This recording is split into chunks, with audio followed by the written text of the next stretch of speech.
Hello நமஸ்காரம். இன்றைக்கி மடிப்பாக்கம் சுந்தரி ma'am நேற்று கிச்சனில் ஒரு ஸ்வீட் பொட்டேட்டோவை வச்சு ஒரு சப்பாத்தி தான் பண்ண போகிறோம். ஹெல்த்தியான சப்பாத்தி. இது செம்ம சாஃப்டாக இருக்கும். இது பண்ணினோன்னாக்க வயசானவா பல்லு இல்லாதவா கூட சூப்பராக சாப்பிட்டுடுவா. இது வயசானவாளுக்கு ஒத்துக்குமா, சக்கரவள்ளி கிழங்கு வாய்வு அப்படின்னு யோசிச்சாக்க அதில் நம்ம ஓமம் போடுறதுனால அது வாய்வும் ஒன்றும் பண்ணாது.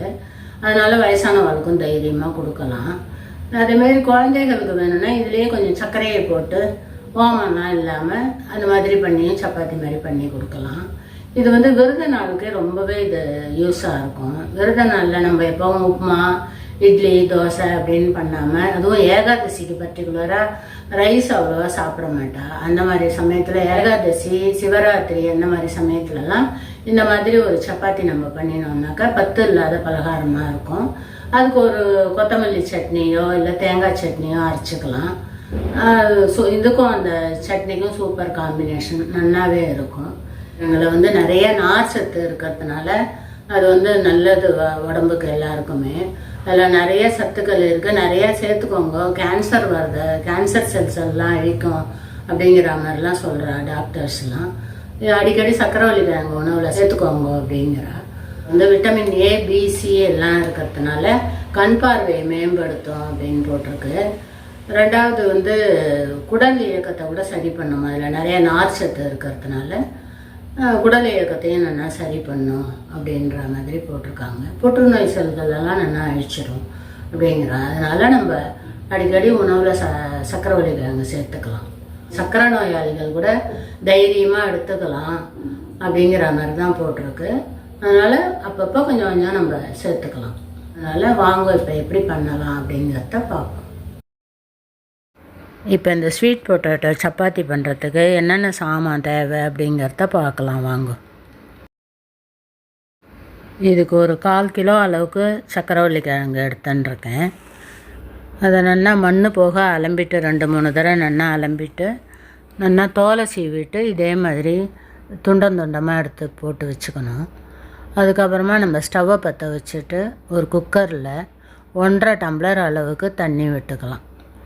விட்டுட்டு நம்ம இந்த நறுக்கி வச்சுருக்கிற சக்கரவள்ளி கிழங்கு எல்லாத்தையும் அதில் சேர்த்துட்டு அதுக்கு தகுந்த கொஞ்சமாக உப்பு, இந்த சக்கரவள்ளி கிழங்கு கொண்டிக்கு கொஞ்சமாக உப்பு போட்டுக்கணும்.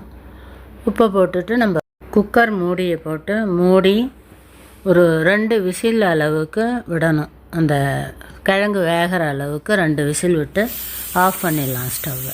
எனக்கு 2 விசிலுக்கே நல்லா குழஞ்சி போயிடுது சக்கரவள்ளி கிழங்கு. குழஞ்சதுனால ஒன்றும் தப்பு இல்லை, மசிக்கிறது நம்மளுக்கு ஈஸியாகவே இருக்கும். இதை நல்லா கரண்டியை வச்சு நல்லா மசித்து எடுத்துக்கணும். இந்த சக்கரவள்ளி கிழங்கு இந்த அளவு நல்லா மசிச்சுக்கணும், கட்டி இல்லாமல். இப்போ நம்ம சக்கரவள்ளி கிழங்கு எவ்வளோ இருக்கோ அதே அளவுக்கு கோதுமை மாவு போட்டுக்கணும். ஒரு கண்டிட்டமாக நான் போட்டிருக்கேன். நீங்கள் வேணால் அளந்து வேணால் போட்டுக்கோங்க.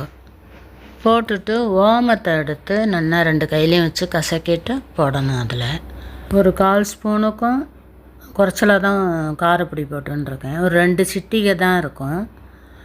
அவளுக்கு தேவையானதை போட்டுக்கோங்க காரம். ஒரு 1/4 ஸ்பூன் அளவுக்கு உப்பு, ஒரு 2 ஸ்பூன் அளவுக்கு நெய், சின்ன ஸ்பூனால் 2 ஸ்பூன் நெய் விட்டாக்கா நல்லா வாசனையாக இருக்கும். இதில் கசூரி மேத்தி இருந்தால் கூட கொஞ்சமாக போட்டுக்கலாம், வாசனையாக இருக்கும். எல்லாத்தையும் போட்டு நல்லா பிசைஞ்சிட்டு உப்பு வேணா பார்த்துட்டு அப்புறமா கூட சேர்த்துக்கலாம். பிசைஞ்சு வச்சு ஒரு 10 நிமிஷத்துக்கு ஊற விட்டுட்டு அதுக்கப்புறமா நம்ம அதுலேருந்து சின்ன சின்ன உருண்டையாக எடுத்து சப்பாத்தி எவ்வளோ பெருசு இடுவோமோ அந்த அளவுக்கு உருண்டையை எடுத்து 2 சைடையும் நல்லா மாவில் துவைச்சிட்டு இட்டோம்னாக்கா ஒட்டாமல் வரும். இந்த திக்னஸுக்கு இட்டுக்கணும் அந்த சப்பாத்தி மாவை.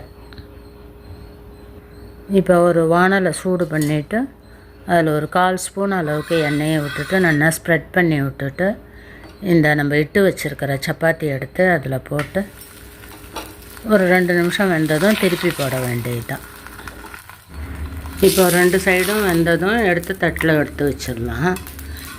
இதே போல் எல்லா சப்பாத்தியையும் நம்ம போட்டு எடுத்துட்டு சட்னியோட சர்வ் பண்ணோன்னாக்கா சூப்பராக இருக்கும். செம்ம டேஸ்ட்டாக ஹெல்த்தியாகவும் இருக்கும். வெங்காயம் சாப்பிட்றோம், வெங்காய சட்னி கூட அரைச்சிக்கலாம். அதேமாரி குருமா கூட பண்ணி சாப்பிட்லாம். எல்லாமே இதுக்கு டேஸ்ட்டாக தான் இருக்கும். இது எடுத்து போடும்போதே பாருங்கள் எவ்வளோ சாஃப்டாக இருக்கிறதுனால பிஞ்சு போயிடுறது.